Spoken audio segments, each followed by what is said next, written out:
out tonight. Lily Zhao, Brandon Cruz, Tim Van Vorn. We're happy you're part of it as well. Fox 6 Sports Blitz, late July. Here we go. Starting lineup. Brewers whipping out the broomsticks, sweeping in Cincinnati. We figure out what we learned from the Young Bucks in the NBA Summer League. We take a stroll down the aisle as a trucker makes us say what. And we all put our pitcher's hats on, analyzing. Oh, come on. A first pitch for the age. We hop on a horse for this week's high school hot shot as well. All right. We did our job, and I think you come into it in a road series and you sweep it. You've had a heck of a series. So, you know, we got 3 games left with them soon, but it's a big series for us to take a great start to the second half. I don't think you can argue with much that Craig Counsell had to say there. Brandon Cruz, the Brewers banging out of the box. Shutout, and then a rally win all on the road. And this is what they went into the break saying they needed to do. Now, they didn't say everything mattered about this series, but they said it was important in the sense they were chasing the team ahead of them. Now they're in front of this team with those 3 games, and they did it the way they've wanted to. Their starting pitching was dominant throughout the weekend. I mean, like you said, 2 shutouts and a very good performance by Adrian Hauser today, and the bullpen holds as Devin Williams gets yet another save. And Christian Yelich has just been unbelievable lately. He still is pounding the ball. A couple of home runs in the series, a big hit again today. I mean, without Christian Yelich, you have to wonder, is this team where they are? I think he has been the catalyst, but to see this weekend in particular, the starting pitching really hold up and you know, get a 1-0 win. I mean, it says a lot about where the team is. And again, they don't have everybody healthy, yet they're in a good spot. Last time we were really talking about the Cincinnati Reds, Lily, we said, oh my gosh, they're so good. Well, the Brewer pitchers made them look like nothing much. They certainly did. I mean, this was a Reds team that just was scoring at will, and the Brewers pitching staff said, hey, we have a big assignment here. I think it really started before the All-Star break. Wade Miley coming in and having the start that he did in that game where the Brewers ended the first half of the season 1-0 and that win. It kind of trickled in after the All-Star break, but I think it's just been the starting pitching has been so solid. And then you have the bullpen. You have Elvis Peguero. You have Yoel Payamps. You have Devin Williams. And, of course, today, Hoby Milner with 2 big innings as well. These guys in the bullpen in relief have come up so big against really big hitters that, you know, Elly De La Cruz, Joey Votto, those guys that know how to get the ball in play and score runs. So what they have been able to do to get these outs has been spectacular. They've needed every single one of them because these games have been tight. But like Craig Counsell said, hey, the pitching has been good. We need some more runs. But the wins, they'll certainly take them. You know, it's funny you talk about the bullpen because that's a big part of a manager's job, and we're looking at the power of the pen here. Brandon, the Reds, David Bell gets thrown out early. Freddie Bettavini steps up. He's the acting manager. He made a couple of decisions with the game in the balance that tilted the way of the Brewers as it all was said and done, and that's what can happen in these close games. Right, and it was a big hit by Jesse Winker, the former Red who's kind of struggled as a Brewer, but he comes through big today, getting a key hit late in that game, and then they go ahead a little later. To me, the one thing we see about Craig Counsell and his managing of the bullpen, he seems to pull the right guy out every single time. And maybe the most underrated player from the bullpen this season, Hoby Milner. He has been unbelievable in the way he's been doing things because he comes in, he doesn't allow runs. He doesn't allow the inherited runners to score if he's in that situation either. So when you have a guy that can just stop everything at that moment and then hand it off to a Devin Williams or a Yoel Payamps, they are in a great spot. So to me, it has been the fact that Craig Counsell knows exactly who to bring in when, and it's paying off. Look at that 4-game winning streak there as we look at the standings. The Brewers are on top, Lily. Not everything is great, though, because statistically the Brewers are still limping along.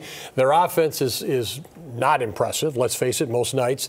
Now Rowdy Tellez is going to be out even longer than was anticipated because he gets hurt again shagging fly balls while he's on the injured list. Yeah, that's disappointing to see because I think he was expected or anticipated to come back off the injured list. But again, he's going to be out a couple of weeks because of that injured finger. And then we're going to see more of Owen Miller at first base. But, you know, Rowdy's had a season to kind of forget, and he'll say it himself. I mean, batting in the low 200s, just never really got it going. And was kind of put in some big pressure situations to drive some runs home and just couldn't really do it this season. So maybe, hey, when he comes back, there's a renewed sense of I got to get some work done at the plate. But it's going to kind of sting to have him not in there just because of his veteran leadership. But a lot more Owen Miller. He's had some big hits and driving some big runs as well. So a lot more of that youngster at first base. But they certainly need more runs because a big test looms ahead with Atlanta. I mean, those guys really can score. So if the Brewers want to keep up with a team like the Braves, they're going to have to find some sort of offense because you can't rely on your pitching for every single game. You have to score some runs. Yeah, Atlanta's been good for against everybody right now. They're really cruising right now. So do you see the Brewers building upon this little stretch they're on now with the Reds, or is it going to level out? I think they're going to build upon it, but I think the real test, though, despite the Phillies, they have to play that series before you get to the Braves, is how will they respond against a team that really can put up runs? They have multiple guys who are batting above 250. So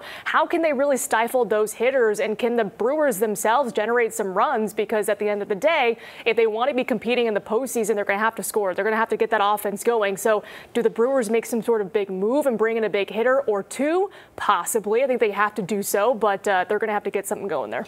And I know that in baseball, the managers will tell you all the time, momentum is as good as the next day's starting pitcher. It's an old cliche, but it kind of makes some sense. But I think it's catchy. I think when you're playing like this, it does build upon itself. And when you win 1-0 games, those are emotional wins because it's a tight wire act that whole time. So when you see that happen and everybody puts their stamp on that and makes that win stand out, it kind of does get contagious in there.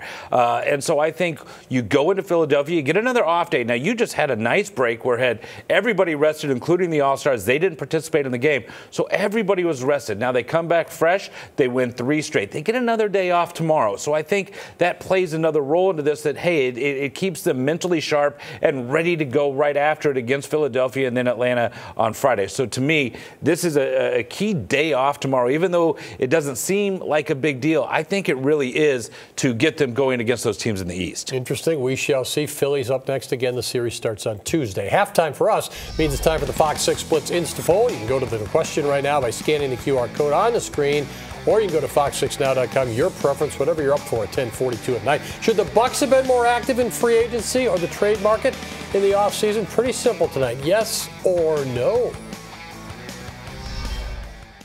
It's been cool just to see their progression.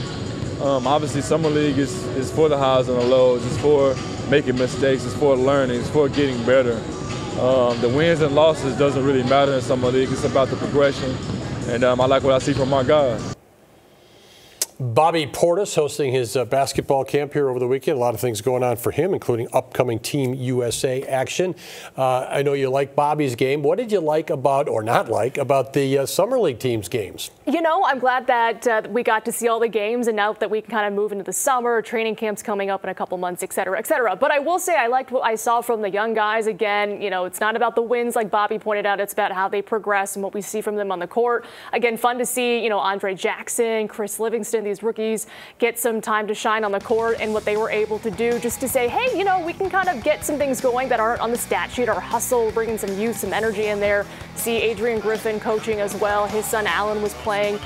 Just kind of saying, hey, what does this kind of new offense under Adrian Griffin look like? I think we kind of saw glimpses of it in the first couple of games, but the Bucks lost 3 straight to end Summer League play. So it's still struggling to find their offensive identity, but I think a couple guys shined late in the games there. I'm not sure if Lily wants that to be a rhetorical question or not about the Bucks offense.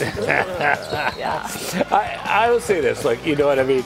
The one thing that you mentioned, Lily, was watching the 2 draft picks, and they really did play well for stretches, and they really did show, especially Andre Jackson Jr. really showed his athleticism, and he seemed to always be in the right spot. Now, in games like this, spacing is going to always be an issue. They only had 5 practices together before they took the court and played games. They haven't had much time together to figure things out, so you're going to see things like that pop up in these Summer League games. But what I really liked was the athleticism of Andre Jackson Jr., and I also really like Chris Livingston's play. The one thing that I found as a question, though, with this was Marjon Beauchamp, because he really struggled in the first half of the first game, but took over in the second half of that game, kind of did the same thing in game 2, and then disappeared pretty much after that. So, to me, Marjon Beauchamp, a guy that really wants to make an impact on the court during the regular season this year, had his moments, but also looked to still struggle at times. So I'm very curious to see how he might fit in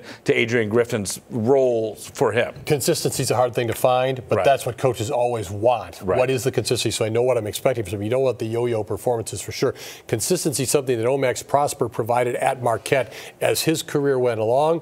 Obviously, he went early to the NBA. He goes in the first round, and so far, he's had a promising summer. He certainly has. I mean, he's shown his size, his defensive prowess, and there's a little slam dunk there from Omax, and he's kind of showing it all for this Dallas team that I think, believes that he will have early potential with him. And often, I mean, they need a perimeter defender. They get that in Omax, and I think he's really showcased his skills. He's gotten better offensively. I know that was kind of the thing where they were saying, hey, can he get the scoring going? I know the jumper is a little bit of something that he's got to work on, but I think his body of work for summer league play, I think, has been very promising, and he's going to be a young, bright player that the Mavs can certainly use early on in their season. A lot of Milwaukee area ties on summer league rosters. Kind of impressive. It used to be the rarity from this area. Now we're getting a lot of guys. Well, I mean, you look at Jamal Cain, what he did just against the Bucks alone for the Heat, scoring 24 in the Heat's win over the Bucks recently. And then you also see Brandon Podziemski have some up and down moments with the Warriors. I mean, you have guys getting a lot of time and a lot of exposure. Now we'll see how that translates to training camp in September, and can they stick to a roster? Can they have an impact on those teams if they make the roster? And, it is good to see so many Milwaukee ties, because every game had some interest. Because, wait a minute, I know who that is. We've watched him grow. So, no doubt about it. Speaking of Milwaukee Hoopers, how about Arike Ogunbowale? Impressive showing at the WNBA All-Star Weekend in Vegas. The Dallas Wings forward, runner-up in the three-point contest. In the All-Star game, she scores 18 points. She and her team lost to Team Stewart 143 to 127. So lots of points in the WNBA All-Star game, just like in the NBA All-Star game. And Rike's got a new shoe out. Did you see that with the Milwaukee skyline on the back? Yeah, very cool for sure. So nice stuff for her. The WNBA news does not stop there. Week 1, Marquette Gregg joining one team behind the scenes, Dwayne Wade, posting this video on Twitter announcing he's now part of the Chicago Sky ownership group. So D. Wade, we don't know exactly how much he's putting into this, and maybe it doesn't even be that much capital. Putting your face on something if you're D. Wade in Chicago has a lot of value as well. He is also a minority owner of the Utah Jazz and Real Salt Lake out there of MLS, so he's certainly branching out in his post-Marquette and NBA playing days. We're branching out to more of the Blitz in a moment. I was telling everybody, go home. You feel me? I was like, go home, man. Why y'all still here? That's a good question. It was a little Twilight Zone almost. So I caught the beginning of the question. I did not catch the end of the question. I don't want to know what Bud really want me to say. You really think that guy's TikTok famous? Gotta be. Can't wear that shirt unless you're not. The dancing trucker. That's him. This is the first I've ever heard of the dancing trucker, but if it's on his shirt, then it must be true. It must be true. Sure. Look at that, the dancing trucker. I mean, what did you think? I mean, what would you rate that? 10 out of 10. He's great. He's great on TikTok for all those TikTok fans. And he's self-proclaimed. Self-proclaimed. TikTok fan. And the cameras were following him throughout the game as the Brewers ended up winning. Maybe the Brewers can bring him to Philadelphia. It'll help out. Well, talk about, with cameras everywhere. There was a camera out at a Chinooks game recently.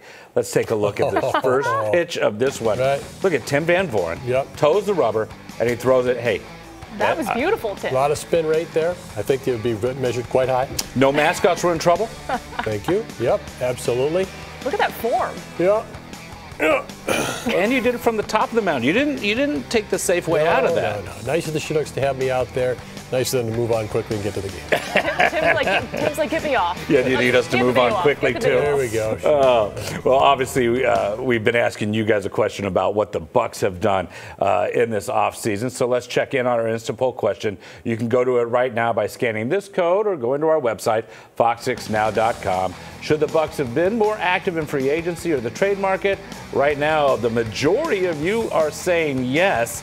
They think they can run this thing back, as they've said, with the guys that they've maintained. Obviously bringing Brook Lopez back and Chris Middleton, Jay Crowder.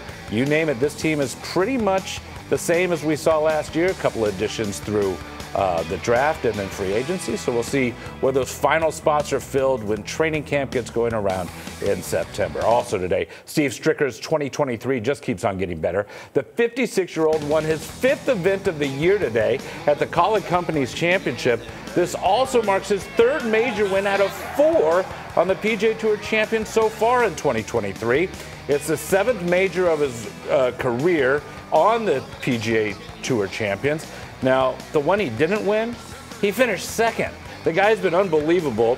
He's at 11 under. He wins by 3 strokes at Firestone Country Club, and Steve Stricker just keeps getting better, and everybody on that tour chasing him right now. Kewaskum's Jordan Stoltz is in some elite company. The speed skater has been named a semifinalist for the James E. Sullivan Award, which is given to the most outstanding athlete at the collegiate or Olympic level in the United States. Back in March, Stoltz became the first male speed skater to win 3 individual gold medals at a single world championship, and he too just keeps getting better. When we come back, we'll have our high school hotshot. Stay with us.